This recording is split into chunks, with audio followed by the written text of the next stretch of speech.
Hello everyone, welcome back to my YouTube channel. आज इस video में we are going to learn something very interesting. जिस तरह से एक बिल्डिंग को बनाने के लिए एक एक ईंट की जरूरत होती है, इसी तरह से इंग्लिश सीखने के लिए we need to know about many English words. तो कुछ ऐसे इंग्लिश वर्ड्स होते हैं जो हमें कंफ्यूज करते हैं। आज हम उन्हीं के बारे में जानेंगे। तो वो वर्ड्स कौन से हैं, उनको किस कैटेगरी में रखा जाता है? The words which confuse us commonly, they are called homophone. Homophones क्या होते हैं? Homophones are the words which sound same but spelled differently. They are called or they are known as homophones. So let's start to know some of the homophones. Here we have in the list HAIR. Hair means बाल. हम जो बालों की बात करते हैं, ठीक है? For example, my hair is long. ठीक है, मेरे बाल लंबे हैं. Second HERE, it also pronounced hair. तो हेयर यहाँ पे क्या है? It refers to place. ये जगह के लिए आया है कि पर्टिकुलर इस जगह पे. HERE, कम हेयर, यहाँ पे आओ, like this one, come here. Second है HEIR, एयर. इसमें H जो है वो साइलेंट है, इसको बोलेंगे एयर. तो ये जो होता है इसको हम बोलते हैं सक्सेसर, उत्तराधिकारी, है ना? जैसे वो इस किंगडम का उत्तराधिकारी है, तो he is the air of this kingdom. तो यहां पे लिख सकते हैं ही इज द एयर. ध्यान रखना है इसमें H is silent, of the kingdom.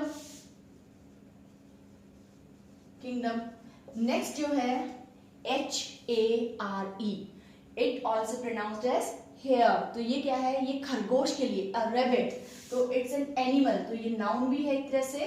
तो ये क्या हो गया? अ रैबिट, या खरगोश के लिए हम वर्ड यूज करते हैं. I saw many hairs in the zoo. मैंने चिड़ियाघर में काफी सारे खरगोश देखे. तो ये हमारा एक दिखने में क्या है? ये ऑलमोस्ट सेम है, बट इसमें हम मिस्टेक्स कर देते हैं. तो इसीलिए हमें इनको बहुत ही ध्यान से इनकी प्रैक्टिस करना है और इनको समझना है. Now come to the second list, hour and our. तो देखो स्पेलिंग में क्या है? HOUR. आर में यहाँ पे क्या है?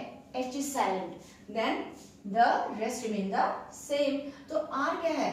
It is noun. और हम कह सकते हैं amount of time. Amount of time तो समय के लिए यूज करते हैं, ठीक है? He waited for me for an hour. उन्होंने मेरे लिए 1 घंटा वेट किया. और ये जो है आर, इसको हम पॉजेसिव एक तरह से प्रोनाउन भी बोल सकते हैं, pronoun, and it can also be known as adjective. Our means हमारा, बिलोंग्स टू अस, जो हमसे बिलोंग करता है. क्या बोलेंगे? Belong to us. थर्ड जो लिस्ट है that is avenge and revenge. तो अवेंज और रिवेंज दोनों का ही मीनिंग है बदला लेना, प्रतिशोध लेना. लेकिन अवेंज किसी और का बदला लेना मीन्स टू डू हार्म और to punish the person responsible for something bad to your family और रिलेटिव्स. या फिर आपके फ्रेंड को किसी ने नुकसान पहुंचाया और आप उसका बदला ले रहे हैं. लेकिन रिवेंज जो होता है वो मीन्स किसी ने मुझे नुकसान पहुंचाया, उसका बदला लेना. तो इसको हम बोलेंगे टू पे बैक या retribution. And the best example of revenge is to avoid someone is the best revenge.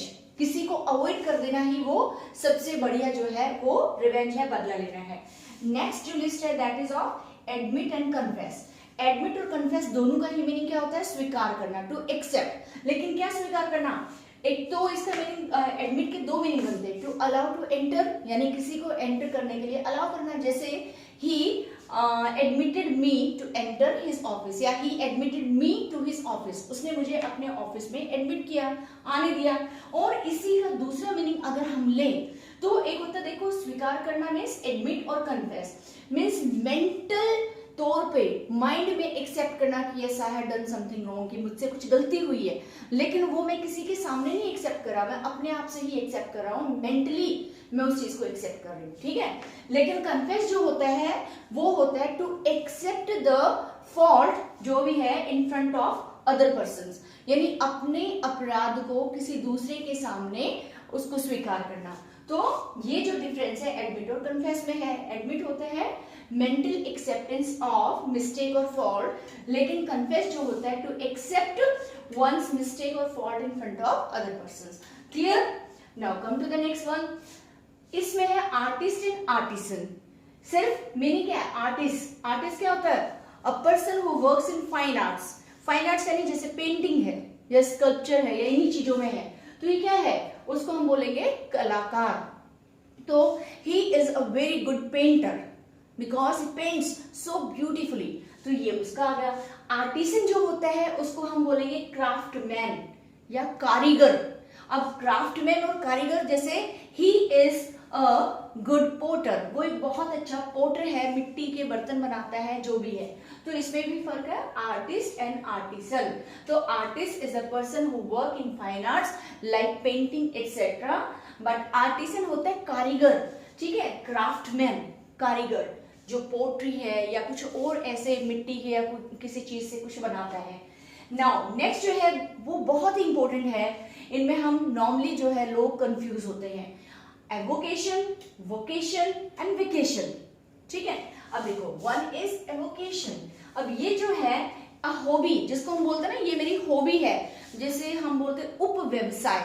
एक तो हमारा मेन व्यवसाय होता है वो जो है वोकेशन, ठीक है, मेन ऑक्यूपेशन, लेकिन उसकी डिसाइड्स भी, उसके अलावा भी हमें कुछ और पसंद है, तो उसको एक हॉबी के तौर पे अगर आप लेंगे तो that would be called avocation. तो अ हॉबी या माइनर ऑक्यूपेशन आपका कोई दूसरा पेशा है जो आपने शौकिया तौर पे लिया हुआ है। क्लियर? तो यहाँ पे जो है गार्डनिंग इज माय वोकेशन, ठीक है? या नेक्स्ट वोकेशन का हो गया मीन्स माय वोकेशन जो है इज टीचिंग। मेरा वोकेशन टीचिंग है, पेशा है, हालांकि मैं पेशा नहीं मानती हूँ। सो नेक्स्ट है वेकेशन। वेकेशन में स्पेलिंग को देखो, यहाँ पे VOCATION, यहाँ पे V8। तो ये जो है vacation means holiday. Will go to Shimla in summer vacation, तो ये हो गया हॉलीडे। तो इन तीनों का डिफरेंस देखिए। तो इनको बोलते हैं होमोफोन्स। होमोफोन्स यानी ऐसे वर्ड्स जो दिखने में, जो बोलने में जो है they sound same but they spelled differently, लेकिन उनका जो स्पेलिंग है वो डिफरेंट होता है। या इनको हम ये भी बोल सकते हैं the words which commonly confuse us, ऐसे शब्द जो साधारणतः हमें कंफ्यूज करते हैं। तो इसी में अगर हम नेक्स्ट देखें कास्ट एंड कास्ट, स्पेलिंग जो है वो डिफर कर रही है, नेक्स्ट में ई लगा हुआ है बट इनका प्रोनाउंसिएशन इज द सेम। ये जो कास्ट है इसका मीनिंग है एन एक्ट ऑफ थ्रोइंग, फेंकने का कार्य, कोई चीज फेंकना, जैसे the children cast stones at the doors. इसी तरह से इसका सेकंड मीनिंग है गिव अ वोट, मीन्स मत देना या वोट देना, जैसे पॉलिटिशियंस वोट मांगते हैं। तो इसी तरह से हम कह सकते हैं cast your vote to me, ठीक है? नेक्स्ट जो कास्ट है उसमें ई स्पेलिंग लगी हुई है, ठीक है? कास्ट, तो ये जाति, जैसे कास्ट सिस्टम की हम बात करें तो स्ट्रेटिफाइड ग्रुप ऑफ पीपल। समाज में स्ट्रेटिफाइड मीन्स एक लेयर है कि ये ब्राह्मण है, ये मतलब क्षत्रिय है, इस तरह से। तो वो कास्ट सिस्टम की, तो हम इसकी बात करें stratified group of people in the society, तो इसका हम बोल सकते हैं कि according to the constitution caste system is completely banned. Okay, now come to the next one. ये CITE cite, sight and site, SITE SIGST, तीनों का pronunciation is same but spelling differ करती है। तो जो फर्स्ट CITE जो site है उसका मीनिंग होता है टू कॉट, जैसे एग्जाम्पल देते हैं ना, तो he cited an example to prove his point, ठीक है? CITE, he cited an example to prove his point. तो ये हो गया टू कॉट यानी उदाहरण देना। इसी तरह से SITE, ये जो साइट होता है, हम कहते हैं ना कि कहाँ गए हैं, he has gone to site, construction site पे गया है, तो chosen place for some work, यानी SITE वो प्लेस जिसको सिलेक्ट किया है किसी काम करने के लिए, कंस्ट्रक्शन काम चल रहा है, कुछ और चल रहा है, ठीक है? नेक्स्ट SIGST, ये साइट का मीनिंग अगर हम ले, एक तो आई साइट आंखों की रोशनी से भी होता है, और एक एज ए नाउन इसका मतलब होता है दृश्य, सीन। तो यहाँ पे ये children children's eyesight have gone weak as they are using mobiles too much, है ना। तो उसमें तुम्हारे बच्चों की जो आईसाइट है वो काफी वीक हो गई है क्योंकि वो मोबाइल्स पे इतना यूज करते हैं। और इसी तरह से इस साइट का मीनिंग क्या है कि this window, through this window there is a beautiful sight, एक बहुत ही सुंदर दृश्य जो है वो इस विंडो से दिखाई देता है। To help you develop better understanding, let's have some more examples of homophones. Minor and minor. Again, pronunciation is similar, but there is difference between the spelling. M-I-N-O-R और M-I-N-E-R. O और E का difference है और उसी से इतना difference आ जाता है। Minor जो है वो एक adjective form में use होता है। Minor क्या होता है? Smaller in amount. मात्रा में कम होना या स्मॉलर इन इम्पोर्टेंस, या हम कह सकते हैं people under the age of 18 years, तो उनको हम माइनर्स बोलते हैं। तो according to the constitutions minors are not given the right to cast vote, है ना। तो इसमें आ गया माइनर का। इसी तरह से जो ये माइनर है M-I-N-E-R, तो माइन का मीनिंग क्या होता है? माइन यानी जो खान होती है, कोयले की खान या किसी भी मिनरल्स की जो खान है, तो यहाँ पे जो माइनर है दैट इज अ नाउन, और ये किसके लिए आता है? For the person who works in mines to extract ore और मटेरियल। कोई भी कच्चा लोहा या कोई भी चीज निकालने के लिए बेसिकली कोल के लिए आता है, कोल माइंस के लिए। कोल यानी जो कोयले की खानों में काम करते हैं उनके लिए यूज होता है माइनर्स, ठीक है। तो वो माइनर्स यानी वो लोग हु वर्क इन माइंस, जो कोयले की खानों में काम करते हैं। नाउ इसमें जो है देयर एंड देयर, इसमें बच्चे बहुत कंफ्यूज होते हैं लिखते हुए। तो THEIR, ये जो देयर है इसका मीनिंग होता है उनका, यानी पॉजेसिव प्रोनाउन, ठीक है। और ये जो THERE, इसका एक सिंपल सा आपको एग्जांपल देती हूँ। जैसे हमने किया था हेयर, HERE, हेयर का मीनिंग था पर्टिकुलर दिस प्लेस, इस जगह पे, कम हेयर, यहाँ आओ। इसके सामने टी लगा दो तो इट बिकम्स देयर, तो बहुत इजीली जो है ये चीज याद रहेगी। तो मीन्स क्या है, ये जो देयर है इसका मीनिंग बनता है इट रेफर्स टू प्लेस, ये जगह के लिए आता है। गो देयर, वहां जाओ, कम हेयर, यहाँ आओ, हेयर एंड देयर। और THEIR it's a possessive pronoun, ठीक है। देयर स्कूल इज ओपन, उनका स्कूल खुला है, वहां पे ये आ गया। Now come to the next one, continual and continuous. दिखने में क्या लगता है कि दोनों का मीनिंग है लगातार, ठीक है, बट कंटिन्यूअल जो होता है मीन्स ऑफन रिपीटेड, अक्सर रिपीट होता है, या फिर हैपनिंग विद इंटरप्शन, लगातार चलने वाला जो वर्क है, एक्शन है, लेकिन लगातार, लेकिन रुक रुक कर, ठीक है। जैसे वो मुझे बार बार टॉर्चर करता है, ठीक है, तो I am tired of continual torture, यानी आज नहीं किया, 2 दिन बाद फिर किया, तो ये कंटिन्यूअस उसका प्रोसेस चल रहा है। तो इसका मीनिंग क्या है? कंटिन्यूअल का मीनिंग होता है something which happens but with interruption, रुक रुक कर जो काम होता है। इसी तरह से कॉन्टिन्यूअस का मीनिंग भी लगातार है, इसका भी, लेकिन लगातार, लेकिन रुक रुक कर, और ये बिना रुके लगातार। तो without interruption if any action takes place, वो कंटिन्यूअस। जैसे there has been a continuous rain since morning, सुबह से बिना रुके लगातार बारिश हो रही है। तो आई थिंक ये डिफरेंस आपको क्लियर हो गया होगा। Now come to the next one, brake and break. तो ये जो ब्रेक है इसका मीनिंग होता है तोड़ देना, तो स्प्लिट इनटू मैनी पीसेस, ठीक है। और ये ब्रेक होता है गाड़ी का ब्रेक अप्लाई करना, रोकने के लिए। तो यहाँ पे जो ब्रेक है ये वर्ब है, जैसे ही ब्रेक्स, नॉर्मली ब्रेक्स आप कुछ भी इसका दे सकते हो, ही ब्रेक्स ऑल द टॉयज, वो बच्चा जो है ज्यादातर अपने सारे खिलौने तोड़ देते हैं। ब्रेक मीन्स तोड़ना इज अ वर्ब। और ये जो ब्रेक है ये व्हीकल के ब्रेक अप्लाई करना, जैसे ही applied brakes to stop the car, तो ये नाउन हो गया, ठीक है। एक इंस्ट्रूमेंट जो है उसको उसने अप्लाई, उसके ऊपर ब्रेक को अप्लाई किया और गाड़ी को रोक दिया। नाउ नेक्स्ट जो है एक्सीडेंट और इंसिडेंट, डिफरेंस है काफी, लेकिन फिर भी समझने में सिमिलर लगते हैं। तो एक्सीडेंट का मीनिंग होता है दुर्घटना, एक बुरा जो घटना होती है, ठीक है। जैसे he was killed in an accident, in fire accident, या किसी भी उसमें रोड एक्सीडेंट, वो उसमें मारा गया, ठीक है। वो एक्सीडेंट जो है एक दुर्घटना। और ये जो इंसिडेंट होती है ये होती है सिर्फ घटना। तो ये जो घटना का मीनिंग हम बोल सकते हैं this incident proved a turning point in his life. ये जो घटना उसकी लाइफ में घटी, इससे उसका पूरा जीवन ही बदल गया। तो एक्सीडेंट एंड इंसिडेंट।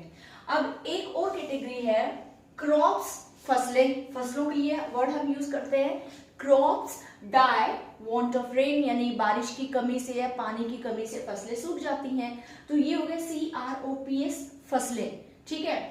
उसके बाद है कॉप्स, CORPS।